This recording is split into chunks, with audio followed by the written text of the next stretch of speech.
আজ অনেক দিন পর বরের সাথে ঘুরতে বেরোবো। ঠিক ঘুরতে যাওয়া বলে না, আসলে আমরা একটু মন্দিরে যাব। আমাদের বাড়ি থেকে প্রায় 10 কিলোমিটার দূরে একটি জাগ্রত কৃষ্ণকালী মায়ের মন্দির আছে, সেখানেই যাব। আমি সেই মায়ের জন্য একটি শাড়ি কিনে রেখেছিলাম মাকে পরাবো বলে, কিন্তু সময়ের অভাবে না যাওয়াই হচ্ছিল না। তাই আজ আমি ঠিক করেছি যাবই। তাই রেডি হয়ে নিলাম।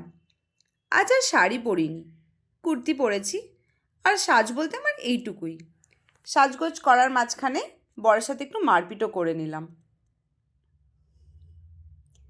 এরপর একটু পারফিউম লাগিয়ে বেরিয়ে পড়লাম।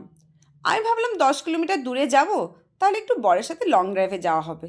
কিন্তু কাবাব মেহাড্ডি, এই আমার বোন, ও বলল আমিও যাব। তিনজন মিলে মজা করতে করতে পৌঁছে গেলাম মন্দিরে। শাড়ির সাথে আলতা সিঁদুর আর মিষ্টি দিয়ে মায়ের পুজো দিলাম। মায়ের মন্দিরে এলে না মনটা কেমন শান্ত হয়ে যায়। এরপর খানিকক্ষণ মায়ের মন্দিরে বসে বেরিয়ে পড়লাম বাড়ির উদ্দেশ্যে।